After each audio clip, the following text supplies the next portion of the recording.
boa noite a todos. Não sei se todos aqui me conhecem, meu nome é Vitor, sou o marido da Lu, pai da Ju e da Carol, trabalho lá no Horto Júnior também. E antes de eu falar sobre essa capacitação Pastor, eu não sei quanto tempo você vai disponibilizar para eu falar aqui, para eu não me estender muito, hein? Até 10 minutos tá bom, ok? Tá bom, beleza, só para eu me programar aqui. Então, só para dar uma resumida na minha história com o PG, né, aconteceu... Então, até uma situação bem engraçada, né, que o pastor Edgar faz academia aqui, uma academia que é na esquina da minha casa, da rua da minha casa. E aí eu e a Lu nos matriculamos lá e fomos nos aventurar lá na academia.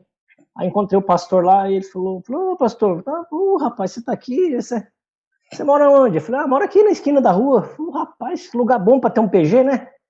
Aí eu pensei, fiquei quieto, né? Aí quando eu saí da presença dele, falei pra Luciana, crente é complicado, né? Você não pode dar ousadia que eles já vêm querendo colocar a gente fazer alguma coisa.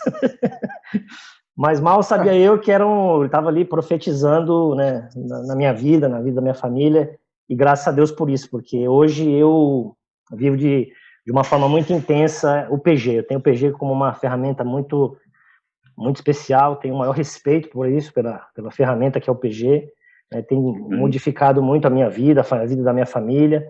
Então, assim, a gente precisa entender primeiramente, né, essa grande estratégia que Deus aí nos permite para levar o evangelho. Então, eu vivo o PG intensamente, assim, não só eu, como a minha família inteira, né?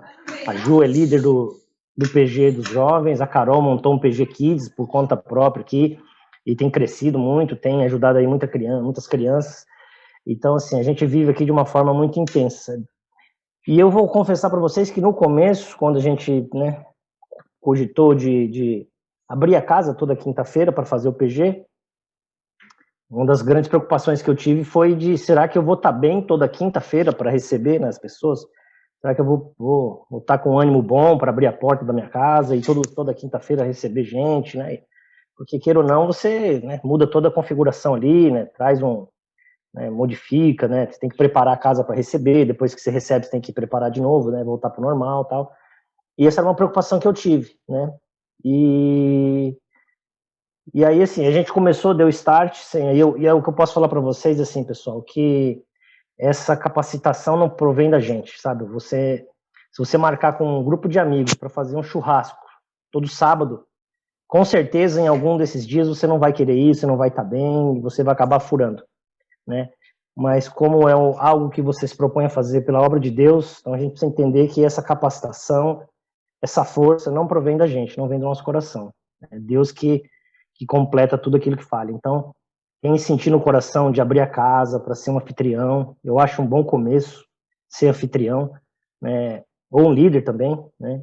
Não cria essa ideia de que, cara, você não vou... Às vezes a gente está bem pronto, né, com capacitação que a igreja oferece, tal, tem um bom conhecimento acadêmico, né, sobre as coisas sobre a Bíblia, sobre as coisas no geral, e a gente fica com esse medo, com esse receio de falhar.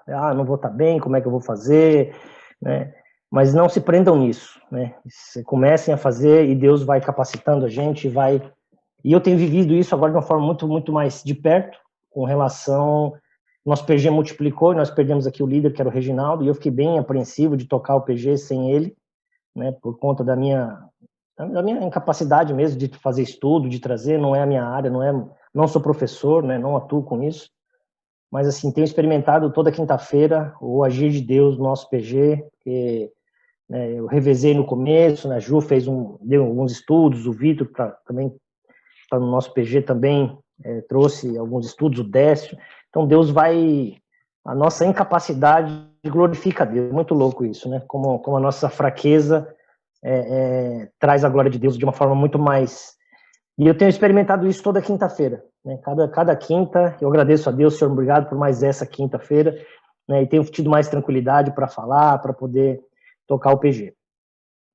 E questão da capacitação, assim, eu tenho muito a agradecer à igreja, né? Tenho muito orgulho de fazer parte dessa comunidade, porque essa linha de pensamento que a igreja traz de não ser centralizadora, né? Do do pastor não ser ali o manda-chuva, não sei se eu estou falando de uma forma, né, meio grotesca aqui, mas assim, é uma igreja muito descentralizada, assim, né, que nos dá muita liberdade para atuar, né. Cara, minha oração não é melhor que a sua, talvez eu possa estar mais em comunhão do que você, mas se você buscar, né, você também vai estar nesse nível.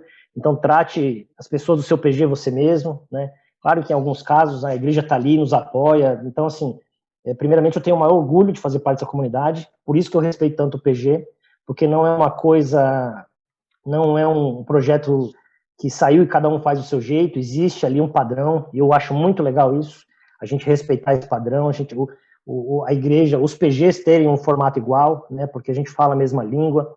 Se a pessoa não pode participar do meu PG, porque o PG do Dirceu é mais perto da casa dela, eu posso indicar o PG do Dirceu, porque eu sei que existe ali uma uniformidade. Então, isso tudo eu acho que ajuda muito, né, na credibilidade, que quando a gente vai convidar as pessoas, a gente precisa entender, né, o formato, como funciona, para você, porque às vezes você passa aí meses ali trabalhando com alguém, tentando convencer, né, tá ali pelas beiradas, aí você convida para o PG, né, apresenta o PG do Dirceu, chega lá, não tem nada a ver com o que com o que você apresentou, né? Então eu acho isso muito importante, trazer esse padrão, essa padronização para os PGs.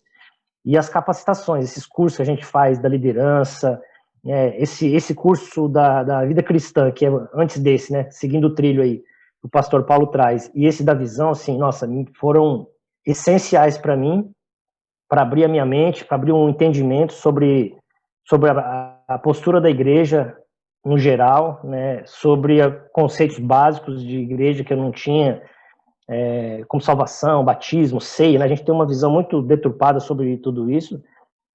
Então foram 2 salas que me ajudou muito. Fora isso, a gente faz também um curso que é preparação para os líderes, que traz lá pelo DNA, né, pastor? E eu participei a primeira vez, né, e a minha cabeça mudou muito, porque eu tinha para mim que o PG era um grupo fechado, um grupo ali só entre a gente e tal, né? Não vejo a hora de formar aquele grupinho, e aí beleza. E quando eu fui para esse curso, né, que o Rogério apresentava lá junto com o pastor Edgar, que eu fui confrontado, falei, não tem nada a ver isso aí, se estiver nessa pegada tá errado, né? É o contrário, o PG é um grupo para fora. E aí eu fiquei, cara, aí minha cabeça mudou muito, aí eu entendi realmente qual o intuito do PG, qual que é a verdadeira veia que o PG tem.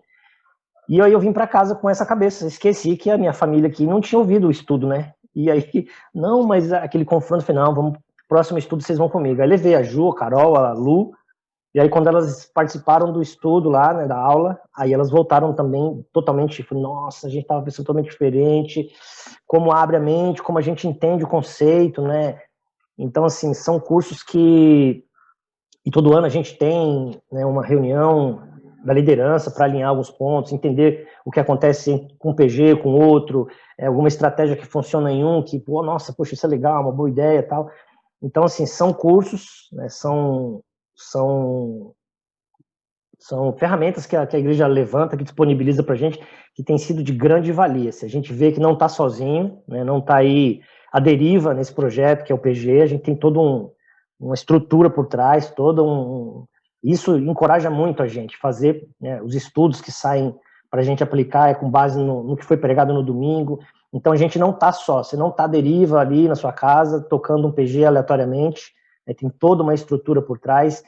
Então, assim, que eu posso falar assim, que o mais beneficiado com quem abre, com quem se dispõe a fazer um PG, ou como líder, ou como anfitrião, né, não são as pessoas que vão até o PG, é quem se dispõe a fazer, porque eu e a minha família, eu acho que, eu sempre falo isso, né, falei até pro Hildo, quando ele começou a frequentar o PG, ele falou, cara, eu tô começando agora, eu falei, cara, marca uma data, e daqui a um ano a gente conversa de novo, para você ver o crescimento que a gente tem, né? Não só o Hildo, né, mas quem participa, principalmente quem faz o PG, quem abre a casa, né, quem se prontifica a ser um líder, porque quando você vai levar um estudo, primeiramente a palavra tem que falar com você acaba sendo forçado a buscar entendimento, né? Às vezes você está com alguma dúvida, você fala com o pastor, fala com o Rogério, fala com o Paulinho, ou troca uma ideia com o Reginaldo, e você vai buscar aquilo ali para você ter um embasamento e tal. Então quem mais cresce é a pessoa e a família que está em volta, porque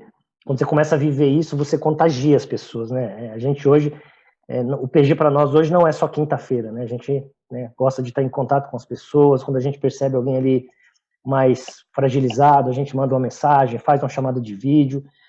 E aí, para finalizar, eu queria só compartilhar um versículo que para mim foi muito importante nessa caminhada, para mim me ajudou muito, né? Porque é um desafio quando você se coloca à frente. Não vou falar que é fácil, não, vai lá que é de boa. Não é fácil, mas a recompensa ela é muito maior, gente. É muito mais, vale qualquer esforço. Então, o versículo que eu quero compartilhar com vocês está em Colossenses 3, no capítulo 3, versículo 23, que diz assim, né, tudo o que fizerem, façam de todo o coração, como para o Senhor e não para os homens, sabendo que receberão do Senhor a recompensa da herança, e é a Cristo, o Senhor, a quem vocês estão servindo. Então, toda vez que se colocar diante de algum desafio, ou, puxa, eu achei que fosse ser de um jeito, e a pessoa... porque você vai lidar com pessoas, né? Então, provavelmente, as pessoas não respondem muito aquilo que você cria como expectativa, mas a gente precisa entender que o nosso papel não é esse, né? De esperar retorno, né? Nós temos que fazer como para Cristo mesmo, como a gente leu agora aqui. Que aí você descansa, você tira uma bagagem, tira um peso das costas, porque ninguém te deve nada. Você não está fazendo por pessoa A ou B ou C, você está fazendo porque você é um servo do Senhor, que você tem essa missão, né, de pregar o evangelho, de levar a salvação para as pessoas. O pastor Edgar uma vez fez uma analogia que eu achei bem interessante, não sei se ele vai lembrar, uma ocasião, já estou terminando aqui, pastor, e a gente já...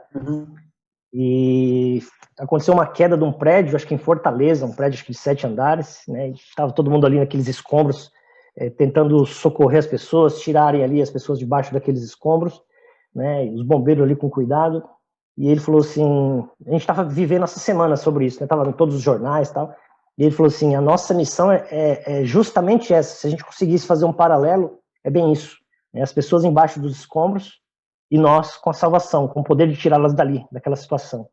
E aquilo foi muito forte para mim, eu falei, cara, pior, e é uma verdade isso, né, porque nós temos esse antídoto, né, hoje com relação à pandemia, né, como se nós tivéssemos esse antídoto, essa vacina, nós temos o dever, né, a missão de passar isso para frente.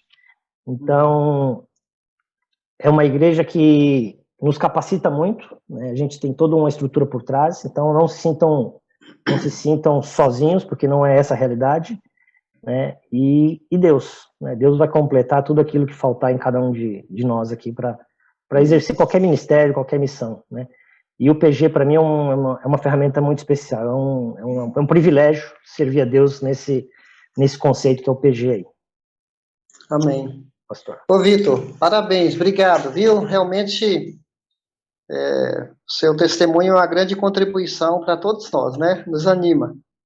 Amém. Muito obrigado mesmo. Contar com você, e Deus está preparando outros também, porque esses que surgem dos PGs, são as pessoas que valorizam demais, né? Então, isso é muito bom. E eu até escrevi uma frase aí, né? Não é minha autoria, mas uma vez veio um pastor na nossa igreja e pregou e usou essa frase: Deus não chama os capacitados, Deus capacita os chamados. Então, isso é para nos encorajar. E por falar em capacitação, eu vou mandar para vocês depois um curso que a nossa igreja vai dar, são 3 sábados. É um sábado de maio, e se não me falha a memória, 2 de junho, que é o estudo no livro de Romanos. E nós convidamos um grandão aí da mídia, e também professor de seminário, muito, muito capacitado. Ele vai falar sobre o livro de Romanos, vai ser um intensivão, Helder Cardim, o nome dele. Ele já deu aulas na nossa igreja, e isso é para líderes, para membros, para quem quiser. É um estudo profundo no livro de Romanos, são 16 capítulos, e vão ser 3 encontros. Então, eu quero já de antemão pedir para vocês reservarem. A primeira data é 1º de maio, tá? 1º de maio. Eu vou mandar depois para vocês os horários. 15 de maio e 19 de junho. Pode falar, Tício. 1º de maio, 15 de maio e 19 de junho. Beleza. Então, eu vou mandar o link dele aí para vocês depois, para a sala, e vai estar também no outro grupo. Pois é, pessoal, então nós vamos retomar aqui, dando sequência. Aí, eu vou pedir para você mostrar os nossos slides aí, sobre esse tema de capacitação.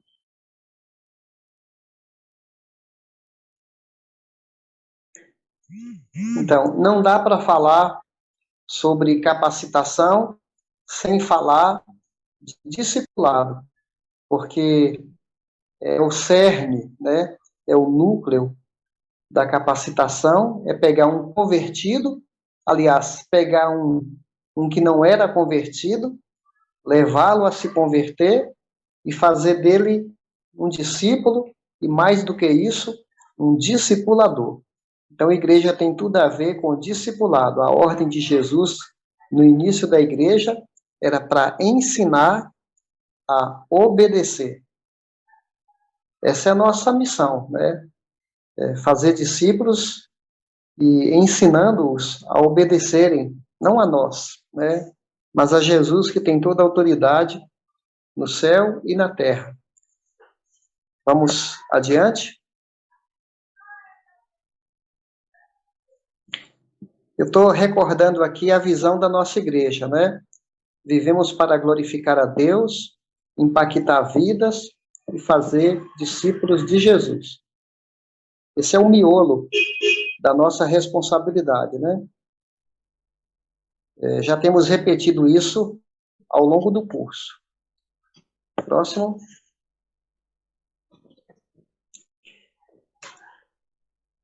Vamos voltar a Mateus 28, ok?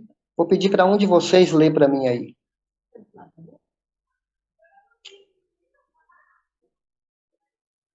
Esse que está na tela ou... É, o que está na eu ia tela. procurar aqui, é mais fácil, né? Portanto, vão a todos os povos do mundo e façam com que sejam meus seguidores, discípulos, batizando esses seguidores em nome do Pai, do Filho e do Espírito Santo, e ensinando-os a obedecer a tudo que tenho ordenado a vocês. E lembrem disto, eu estou com vocês todos os dias até o fim dos tempos. Ok. Tem a referência aí no próximo?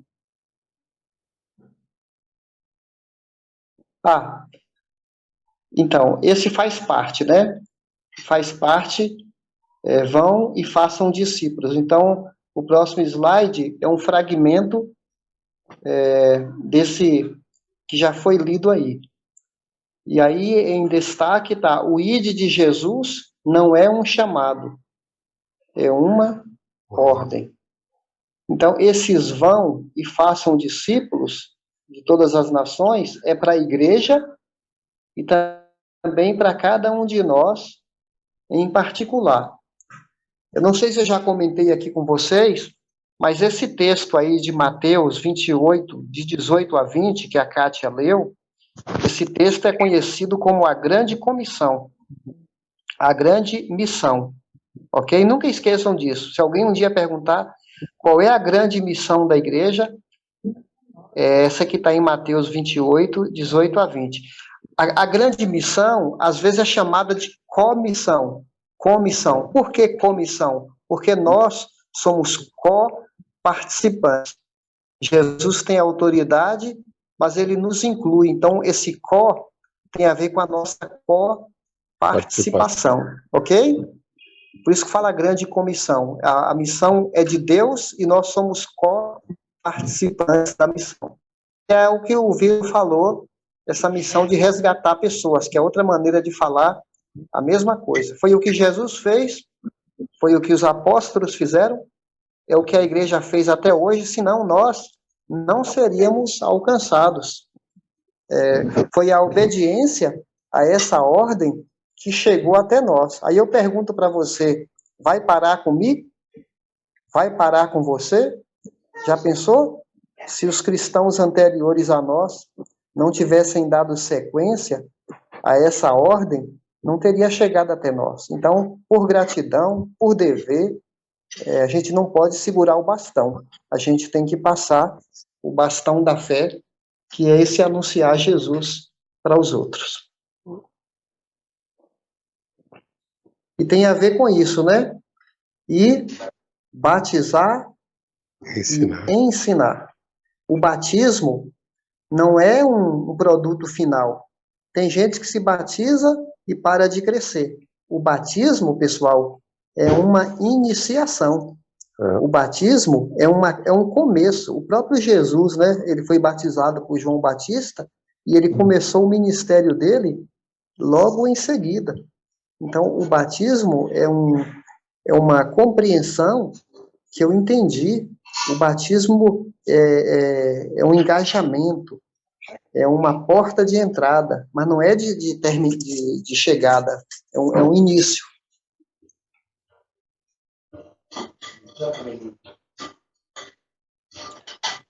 A ênfase é a obediência. A ênfase não é o ensino. Por exemplo, se a ênfase é a obediência, eu tenho que obedecer o que eu já sei.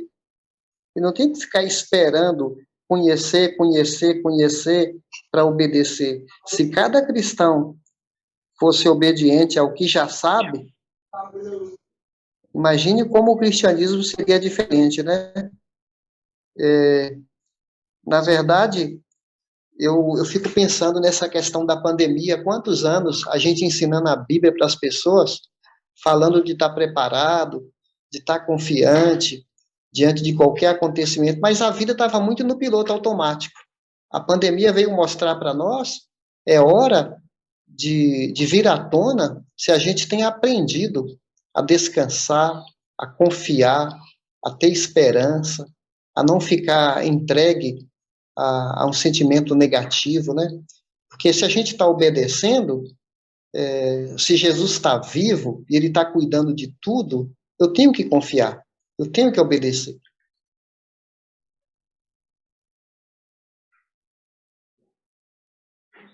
A maioria das igrejas não se importa se seus membros obedecem ou não. Elas apenas se preocupam se os membros ouvem o seu ensino ou não. Qual é a diferença dessa frase, hein?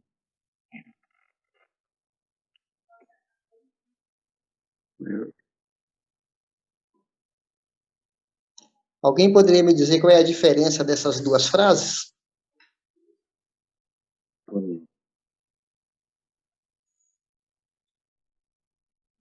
Uns ouvem, outros obedecem, né? E Tiago, capítulo 1, fala: não sejais apenas ouvintes da palavra, mas praticantes. Então, tem muita gente que conhece, até conhece muito da Bíblia, sabe versículos de cor, mas muitas vezes não tem um coração transformado. Tem a informação na cabeça, mas não no coração. Sabe de cor, mas você não vê aquela realidade no dia a dia da pessoa. E, infelizmente, isso acaba prejudicando o testemunho dos cristãos, né? Jesus falou, nem todo aquele que me diz Senhor, Senhor, entrará no reino, mas aquele que faz a vontade do meu Pai. Isso quer dizer obediência.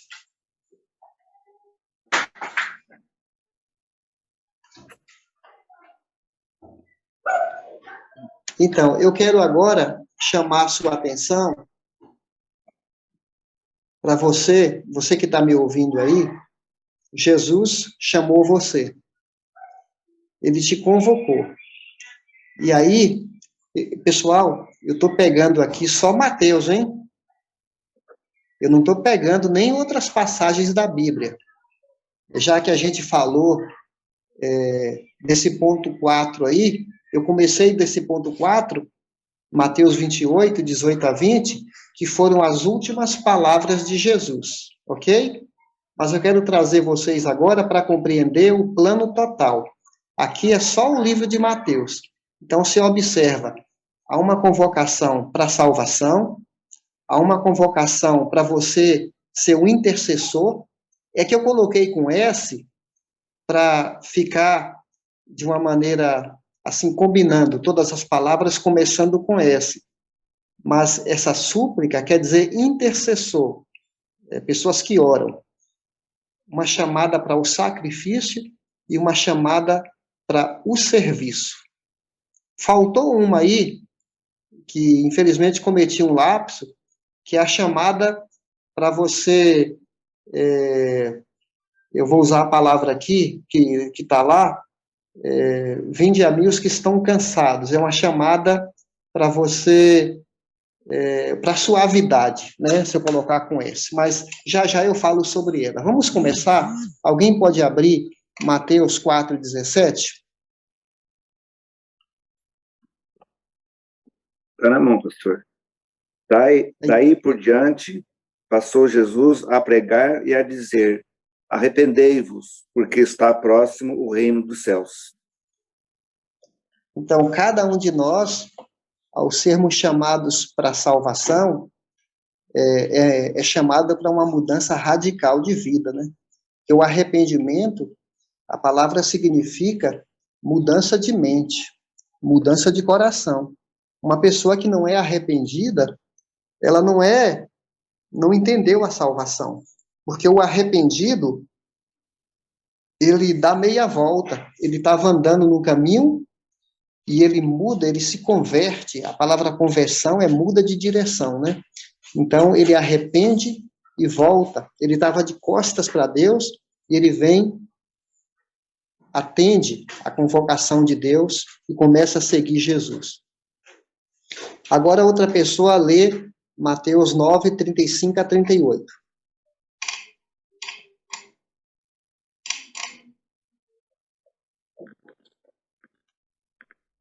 Vou ler. Jesus ia passando por todas as cidades e povoados, ensinando nas sinagogas, pregando as boas novas do reino e curando todas as enfermidades e doenças. Ao ver as multidões, teve compaixão delas, porque estavam aflitas e desamparadas, como ovelhas sem pastor. Então disse aos seus discípulos: a seara é grande, mas os trabalhadores são poucos. Peçam, pois, ao Senhor da seara que envie trabalhadores para a sua seara.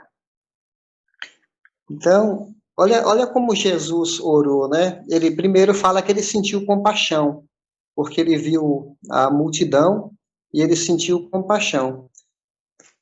Isso não mudou muito não, pessoal. Na verdade, a população triplicou, quintuplicou, multiplicou, né? Hoje temos mais de 7 bilhões de pessoas no mundo, e Jesus pediu para a gente orar, pedindo trabalhadores, porque tem as multidões que seguiam Jesus, mas trabalhador mesmo, muita gente da multidão era só curiosa, né? Atrás de milagre, atrás do pão, atrás do auê. Isso não mudou muito. Tem igrejas hoje superlotadas, mas as pessoas querem ver show, querem ver curas, querem ver só o palco, né? Mas Jesus pediu para a gente orar por trabalhadores. Hoje mesmo, eu estava orando para Deus salvar os muçulmanos na Europa. Tem muitos muçulmanos que moram na Itália, na França, na Alemanha, Portugal, Polônia, Inglaterra, e eu estava pedindo a Deus para salvar muçulmanos, para que eles voltem para seus países convertidos, já que são países fechados para o evangelho, eles convertidos vão poder levar a palavra. Então eu estava pedindo para Deus mandar trabalhadores para alcançar os muçulmanos. E pensando aqui no Brasil, nós precisamos de trabalhadores, gente que quer fazer algo mais do que frequentar a igreja. Servir em alguma área. Os seminários estão tendo poucos alunos. As pessoas não estão muito dispostas a fazer curso de teologia, querem fazer outros cursos. E tenho pedido para Deus mandar seminaristas, pessoas que queiram ser pastores, missionários, implantadores de igrejas. E outra coisa também que está acontecendo nesse momento no Brasil é que estão morrendo vários pastores. Eu recebi aí uma lista, de um mês para cá, mais de 30 pastores morreram. Aí eu fiquei pensando, né, quem vai substituir esses pastores se não sair pastores dos seminários? Porque os seminários estão assim, estão com 10 alunos, 15 alunos. Os seminários estão passando dificuldades financeiras, porque você sabe, qualquer escola precisa de aluno para sobreviver, né? E o nosso seminário Logos tem poucos alunos, e outros seminários de teologia também. Então, eu estou pedindo para Deus para mandar mais trabalhadores para serem formados, para serem missionários e pastores. E outra coisa, não são só eles, né, que fazem curso de teologia. Nós, cada líder de PG, cada líder em treinamento é uma resposta à oração de Jesus. Se Jesus pediu trabalhadores, nós podemos contribuir para que a oração de Jesus seja respondida através da nossa vida. Se Jesus está pedindo trabalhadores, é hora de cada um de nós falar: Senhor, eis-me aqui, conta comigo. Eu quero ser resposta da oração do Senhor. Então, faz parte da nossa chamada também. Tanto para a gente orar, como para a gente ser a resposta da oração, ok? Não adianta a gente ficar só, Senhor, envia alguém. Senhor, envia tal pessoa. Não, eis-me aqui, Senhor, pode me enviar também. Depois tem a chamada, antes dessa do sacrifício, é a chamada para você encontrar em Jesus a satisfação e a suavidade, que é Mateus 11, 28. Alguém pode ler? Infelizmente, eu acabei não colocando aí. Mateus 11, 28 a 30. Eu vou corrigir no meu material.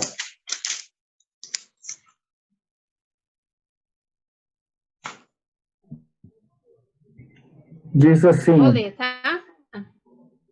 Pode ler. Pode ler? Pode. Venham a mim todos os que estão cansados e sobrecarregados, e eu lhes darei descanso. Tomem sobre vocês o meu jugo e aprendam de mim, pois sou manso e humilde de coração, e vocês encontrarão descanso para as suas almas. Até o 30? Pois o meu jugo é suave, o meu fardo é leve. Pessoal, esse texto é um texto para crente também. Não é só para não convertidos, porque Jesus fala que a gente pode chegar num ponto de ficar cansado, né? Sobrecarregado. E eu acho interessante que ele fala, o meu jugo, tomem sobre vocês o meu jugo. Alguém sabe o que significa jugo? Eu sei que tem a ver com roça. Não tem a ver com roça? Tem. Tem a ver com as mulas carregavam da fazenda, né? As mulas carregavam do lado. Sabe? Os burros carregavam do lado? O jugo é o mesmo sentido de canga. Então, quem é do interior, quem já teve assim uma vivência na roça, como eu já tive, a canga é aquela parte de madeira que coloca no pescoço do boi quando puxa o carro. E não coloca num boi só, porque geralmente são 2 bois que puxam o carro de boi, ok? Então, essa canga é que coloca no pescoço de um boi e coloca no pescoço do outro boi para os dois arrastarem o carro.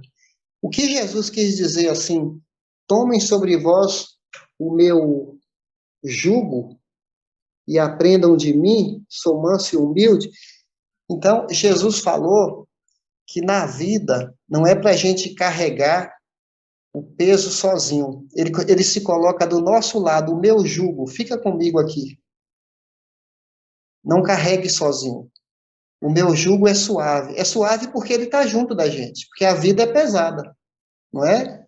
Mas ele do nosso lado, a gente vai avançando. Aí ele até continua falando, aprendam de mim, no 30, meu jugo é suave, meu fardo é leve. E no versículo 29, é que ele fala, aprendam de mim, eu sou manso e humilde. Então, Jesus nos chama para uma vida simples. A gente não precisa ter uma vida muito complexa, cheia de peso, como se a gente carregasse o mundo nas costas. Ele tem condições de carregar o mundo e a nossa carga pessoal também. Então, aqui é uma chamada para a gente descansar. Então, não é chamada só para trabalhar no cristianismo. É uma chamada para ter uma vida leve. Então, isso faz parte da nossa convocação. E depois, aí você vê, né? Depois de Mateus 11, tem a chamada para o sacrifício. Agora sim, a vida tem esse aspecto duro. Mateus 16, outra pessoa pode ler, 24 a 26. Então, Jesus disse aos seus discípulos, se alguém quiser acompanhar-me, negue-se a si mesmo, tome a sua cruz e siga-me. Pois quem quiser salvar a sua vida, a perderá. Mas quem perder a sua vida por minha causa, a encontrará. Pois que adiantará ao homem ganhar o mundo inteiro e perder a sua alma? Ou o que é aí? Pode terminar, o 26. Ou o que o homem poderá dar em troca da sua alma? Beleza. Então, pessoal, aqui no 25, quando Jesus, ou melhor, 24, quando Jesus fala, se alguém quiser me acompanhar, negue-se a si mesmo, tome a sua cruz e siga-me. O que você acha que as pessoas que ouviram isso pela primeira vez, o que eles entenderam com isso? Pensa no que quer dizer, se alguém quiser me seguir, negue-se a si mesmo, tome sua cruz e me siga. O que você acha que Jesus quis dizer?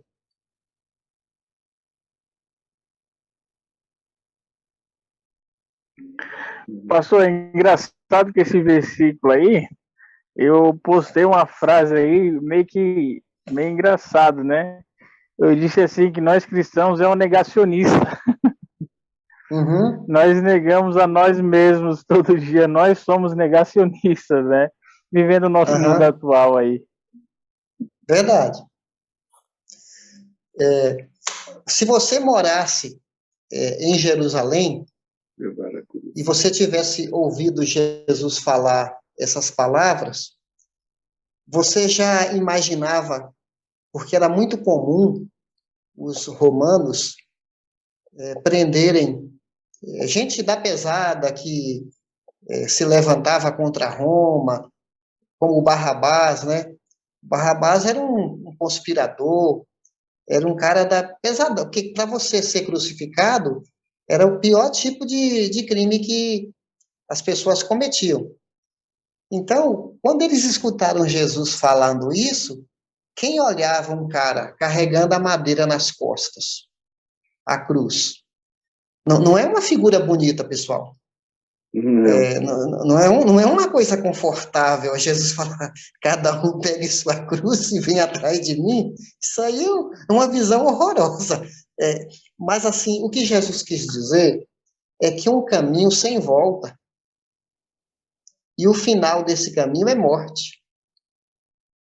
Então, Jesus está dizendo assim, olha, você está negando a trajetória da sua vida e você está tão identificado comigo, você está negando o seu eu, você está carregando um objeto que vai te matar. De fato, o cristianismo, ele nos mata primeiro. Mata nosso ego. É uma linguagem simbólica, né? Mata nossas paixões, nossas vontades fortes. É um golpe muito pesado. Por isso, antes da gente se converter, a gente passa por uma crise. Porque você vai destronar o seu eu. Antes de eu conhecer Jesus, o meu eu, o Edgar, que reinava no trono da minha vida, ele ditava, ele fazia o que ele queria, não prestava contas, se era escondido, se não era, um engano. Só que esse eu é tirar, negue-se a si mesmo, negue esse eu seu e deixa Jesus comandar, segue Jesus, morra para você, que o apóstolo Paulo fala, eu matei, né? Eu crucifiquei meu ego. Hoje de manhã, quando eu preguei em Colossenses 3, eu falei sobre isso. A gente morreu com Cristo. Simbolicamente, a gente morreu. Então, nós somos como pessoas que morreram e reviveram para uma nova vida. Por isso que a Bíblia trabalha essa questão de faça morrer essa natureza forte que a gente tem dentro dela e viva agora debaixo de um novo Senhor, debaixo de um novo senhorio, né? Uma figura que ajuda a gente a entender, quando o povo de Israel saiu do Egito, atravessou o Mar Vermelho, foi para o outro lado. Aí vocês sabem que Faraó veio atrás, né? Agora vamos imaginar uma cena que Faraó parou, porque a Bíblia fala que ele e os cavaleiros afundaram. Vamos imaginar que Faraó não afundou. Ele parou no Mar Vermelho e o pessoal de Israel avançou, está no outro lado. Aí Faraó grita assim, ei, vocês aí, vocês são meus escravos, vocês não devem fugir. Eu quero que vocês voltem para o Egito, para a vida de escravidão. Aí imagina um hebreu, ouve a voz de Faraó, volta, atravessa a nado o mar, chega para Faraó, ajoelha e fala, eu aceito, Faraó, eu aceito voltar e viver debaixo do seu comando. Seria ridículo isso, porque Deus já tirou, já libertou, acabou com a velha vida. Satanás, o antigo dono da gente, não pode mais mandar, é o que ele tenta fazer.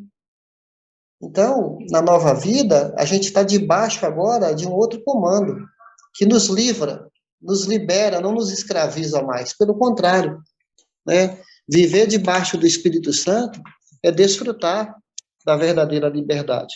Então é isso, voltando agora para nosso esboço aí, temos agora a chamada para o serviço. Eu não vou ler de novo,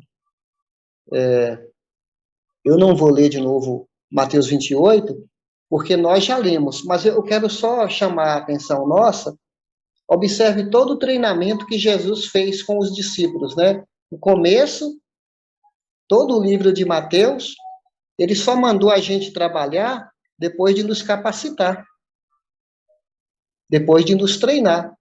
Lembra quando ele chamou os pescadores lá? Eu farei de vocês pescadores de homens. E Jesus trabalhou. Então, ele nos chamou para pescar pessoas. E pescar pessoas significa que nós temos contato com pessoas que outras pessoas não têm. Eu acho bom na igreja ter uma variedade de ocupações, porque a gente acaba atraindo pessoas da nossa categoria, né? Taxista chama taxista, farmacêutico chama farmacêutico, dentista chama dentista, professor chama...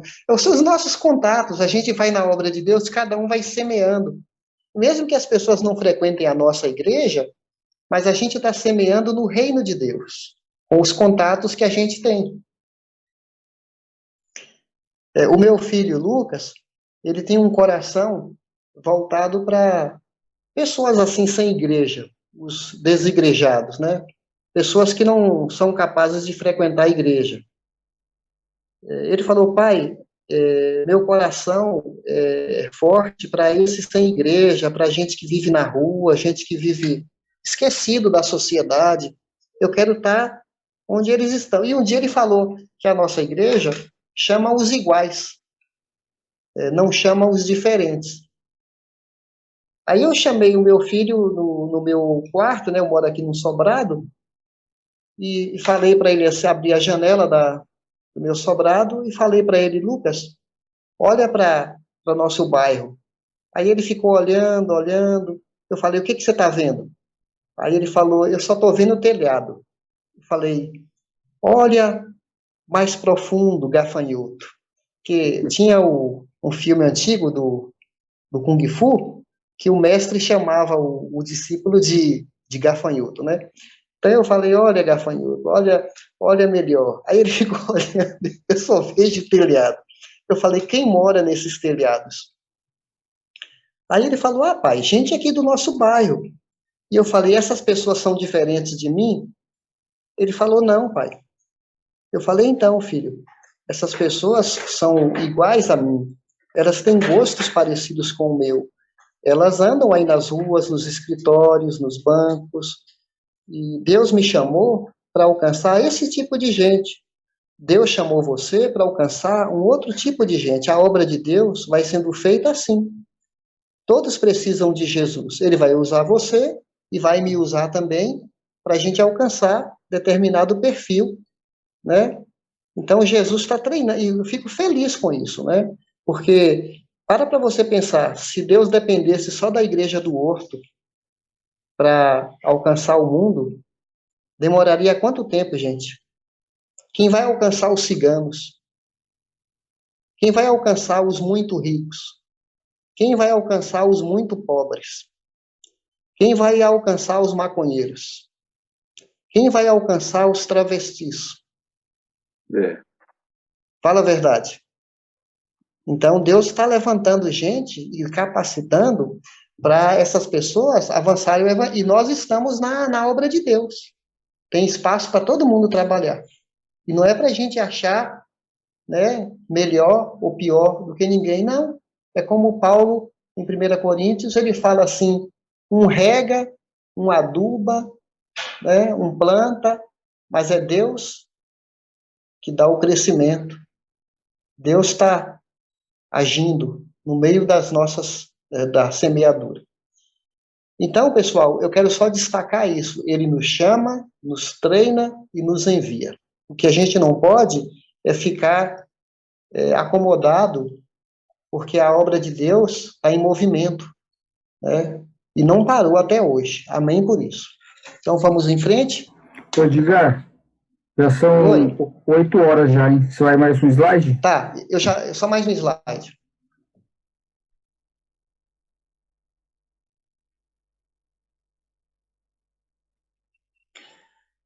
Alguém pode ler para mim?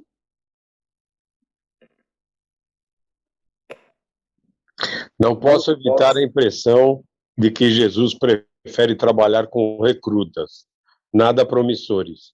Philip Yancey. É uma frase de Philip Yancey. Eduardo, o que você entende com isso?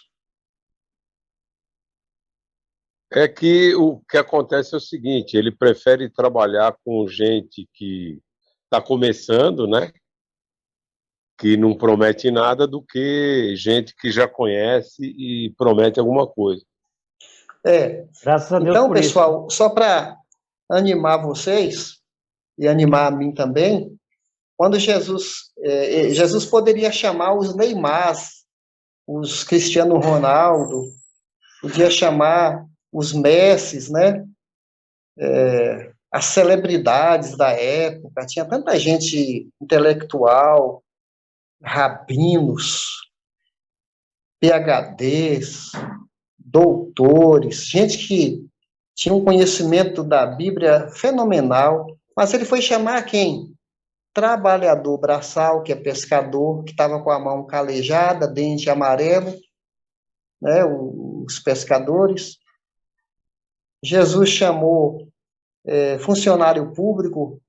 Tem algum funcionário público aqui que a gente às vezes não dá muito valor, mas o mestre deu valor. O Mateus era funcionário público, chamou gente de direita e gente de esquerda.